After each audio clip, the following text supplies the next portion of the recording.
우리는 지난 2016년 비선 실세에 의한 국정농단으로 대통령이 파면되는 것을 목도했습니다. 그로부터 8년 만에 윤석열의 내란 사태로 불온한 역사가 계속 반복되고 있어 참담하기 이를 데 없습니다. 장관, 민간인 비선 조직이 국정에 개입했을 때 가장 큰 문제는 뭐라고 생각하십니까? 여러 가지 우려를 들 수도 있겠습니다만, 가정적인 상황도 여러 가지 있고 그렇지만 제 생각으로는 투명성에 문제가 있을 수 있다고 생각을 합니다. 다른 문제는 없습니까? 여러 가지 있을 수 있는데 가장 큰 부분은 국정의 투명성에 문제가 있는 것이 아닌가 생각합니다. 그러면은 명태균 씨는 윤석열 정부의 공식 직함을 받은 사람입니까? 저는 들은 바가 없습니다. 그럼 노사 전문가입니까? 거기에 대해서 아는 바 없습니다. 지금 명태균을 둘러싼 인사청탁, 공천개입, 불법 여론조사 등 수많은 의혹이 일고 있는 거 알고 계시죠? 그래서 수사가 진행되고 있는 것으로 알고 있습니다. 예, 심지어 민간사업장 노사관계까지 개입했다는 증거들이 쌓이다 못해 지금 넘치고 있습니다. 화면 한번 보시죠. 지난해 12월 공개된 2022년 7월 명태균이 지금의 하나오션인 당시 대우조선해양 거제조선소로 가는 길에 지인과 전화를 나눴던 녹취록을 확인하셨나 모르겠습니다. 녹취록 내용은 제가 확인한 바 없습니다. 예. 무대응으로 일관하던 정부가 명태균의 대우조선해양 방문과 대통령에게 보고했다는 전후로 강경 대응으로 바뀌었습니다. 이것이 사실이라면 민간인의 국정 개입이 맞습니까? 아닙니까? 구체적 사실관계를 지금 확인이 안 된 상태에서 제가 말씀드리기는 어렵고, 제가 지금 그 내용은 경찰에서 현재 수사 중에 있는 것으로 알고 있습니다. 사실이라면은 묻는 겁니다. 가정적인 것이 대답하는 적절하지 않습니다. 명태균이 당시 대우조선해양 거제조선소를 방문한 뒤 3일 뒤에 18일 윤석열은 산업 현장의 불법 상황은 종식되어야 한다라고 발언했고, 당시 추경호 부총리 겸 기재부 장관은 형사처벌과 손해배상 등을 예고한 담화문을 발표했습니다. 혹시 기억하십니까? 윤석열 정부가 노사 양측의 불법 행위에 대해서 엄정하게 대응한다.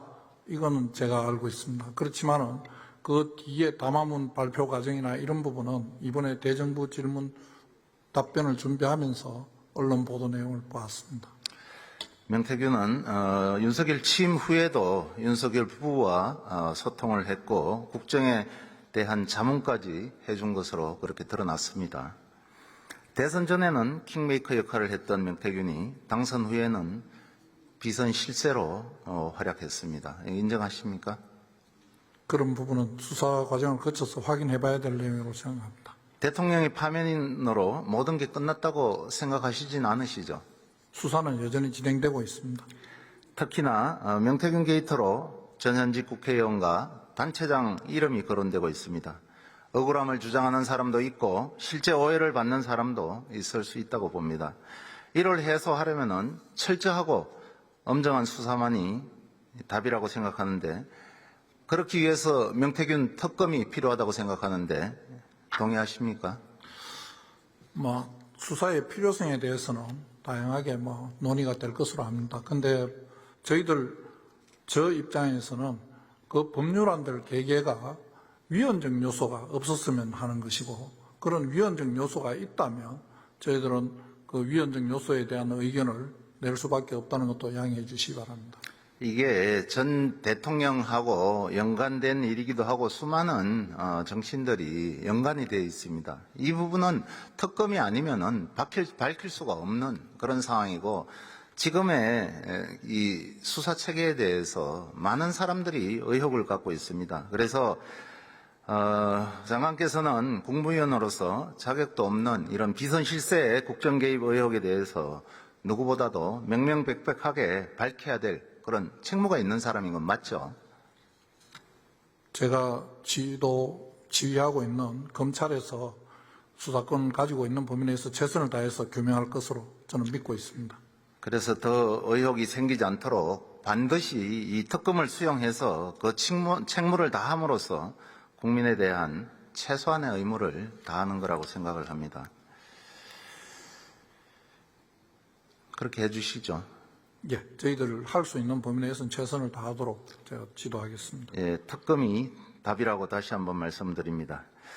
자, 버스 요금 2,400원을 횡령했다는 이유로 버스 기사가 해고됐습니다. 이거 정당한 처분이라고 생각하십니까? 그건 어떤 결정이 있으면 그 결정을 한 기관에 그 결정을 존중해야 한다고 생각합니다.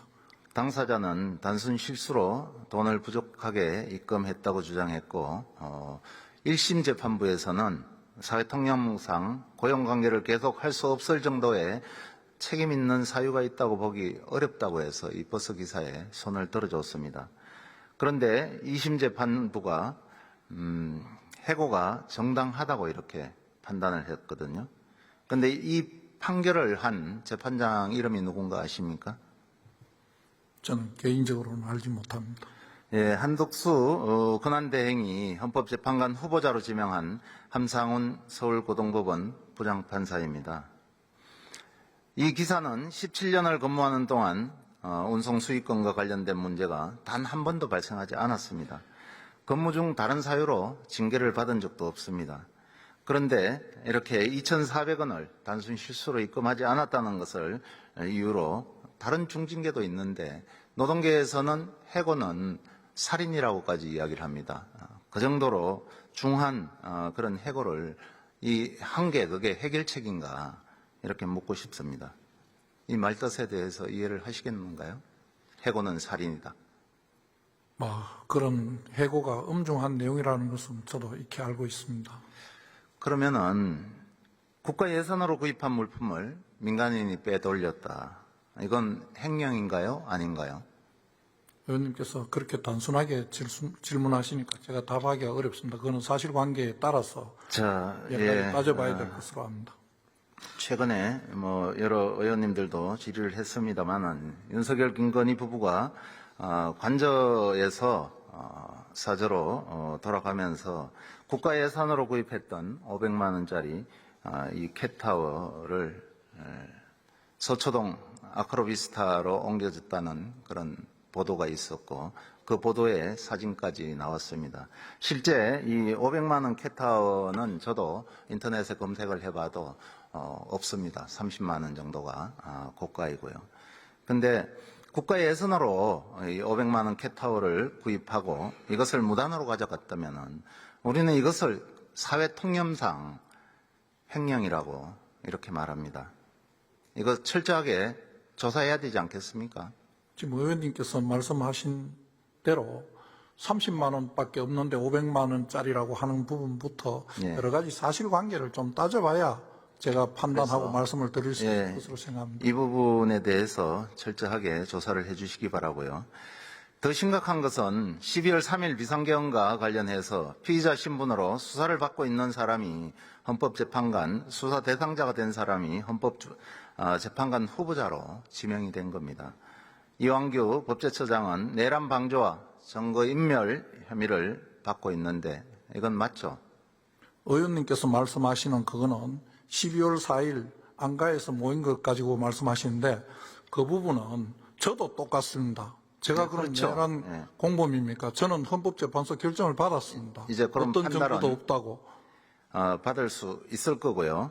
이 자격 미달을 넘어서 이 자격 자체가 안 되는 이런 후보인데 이런 사람을 후보로 이렇게 지명한 것에 대해서는 장관으로서 대행에게 이 철회를 요청할 생각이 없습니까? 장관님께서 여러 가지 상황을 고려하고 장관으로서 대통령 권한 대행으로서의 여러 가지 입장을 고려하고 필요성을 따진 다음에 결정하신 것이라고 생각합니다.